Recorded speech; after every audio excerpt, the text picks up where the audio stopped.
Bismillahirrahmanirrahim. Assalamualaikum warahmatullahi wabarakatuh. Assalamualaikum warahmatullahi wabarakatuh. Selamat pagi anak-anak. Baiklah, untuk mengawali pembelajaran ini, biar pembelajaran kita lancar, Bu Guru minta untuk ketua kelas menyiapkan, coba Mas Yusuf dipimpin berdoa. Ya, baca Bismillahirrahmanirrahim bersama-sama, dilanjutkan hamdalah. Bismillahirrahmanirrahim. Alhamdulillahirabbil arrahmanirrahim.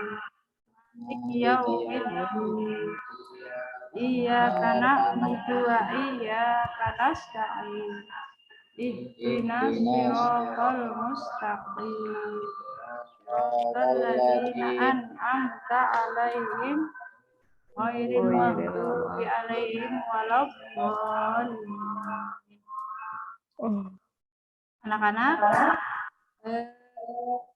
sebelumnya Bu Guru akan mengabsen dulu. Hari ini yang tidak masuk siapa ya? Oh iya, alhamdulillah. Semuanya sehat ya. Semoga kita selalu sehat dan doakan anak-anak menjadi anak yang soleh dan soleha. Kita akan belajar tentang bersih itu sehat. Bu Guru mau tanya sama anaknya. Sudah tahu belum apa bersih dan suci? Sudah tahu? Belum. Ya, wudhu, pengertian wudhu dan tata caranya sudah belum? Tahu Bu, kalau caranya sudah. Ya, tayamum juga? Saya tahu Bu. Ada yang sudah tahu tayamum? Saya tahu Bu. Baiklah anak-anak, karena sebagian ada yang tahu pengertiannya tapi tata caranya tapi tidak tahu pengertiannya. Hari ini kita akan belajar subbab yang pertama dulu ya anak-anak, yaitu tentang bersih itu sehat, tentang arti bersih dan suci. Bu Guru kasih contoh anak-anak. Ahmad itu anak yang rajin sholat. Ahmad suka berwudu sehingga mukanya Ahmad itu berseri, bersih ya, bercahaya. Ahmad sadar kalau Islam itu mengajarkan tentang kebersihan. Maka dari itu kita pun harus mengikuti tentang apa yang dicontohkan Ahmad, karena Islam itu cinta tentang kebersihan, terbebas dari kotoran, ya. Dan suci itu artinya terbebas dari najis. Ya. Kenapa? Suara terlalu keras ya? Berarti Bu Gurunya suaranya keras. Iya. Iya. Oh iya, masih pagi sih ya. Jadi semangat. Lanjut anak-anak ya. Siap, Bu Guru, siap. Nah, tadi suci itu terbebas dari najis. Nah, najis itu adalah sesuatu yang menjadi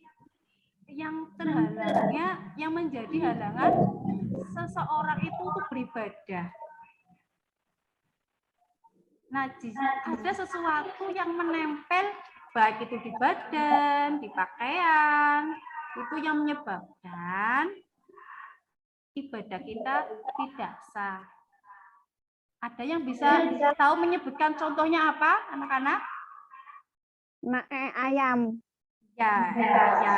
Apalagi Bu Joleha, Mbak Joleha, apa? Ada yang tahu tidak? Pernah dengar apa tidak?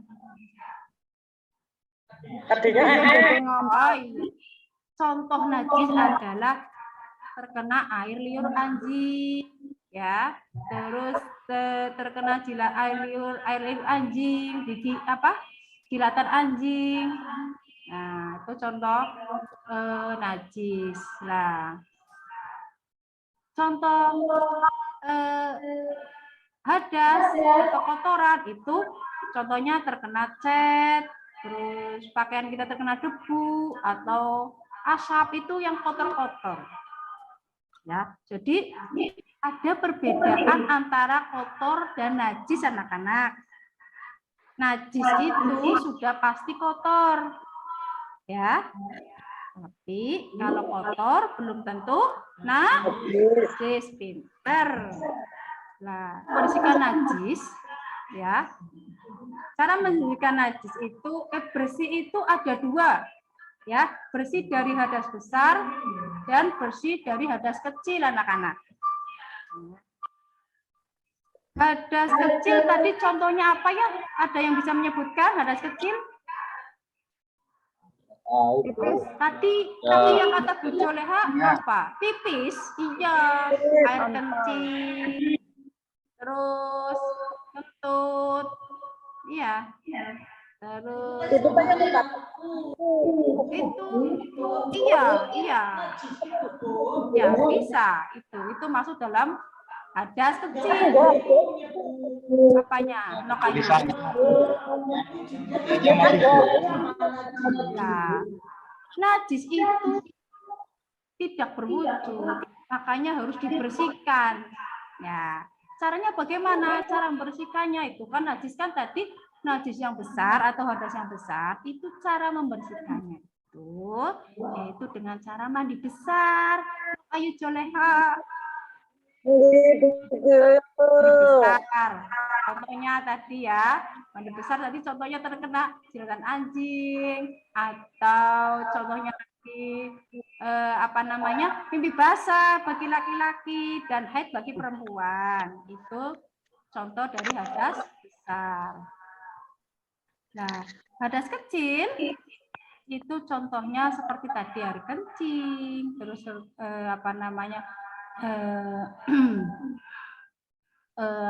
buang angin ya, buang air besar itu contoh dari hadas kecil. Cara mensucikannya, cara membersihkannya ketika kita mau sholat itu adalah dengan cara berwudu anak-anak. Jadi misalkan anak-anak sudah wudu tapi pipis, jadi harus bagaimana coba? Wudu lagi. Pinter, harus wudu lagi. Berarti sudah inyangkol ya, contoh-contohnya ya.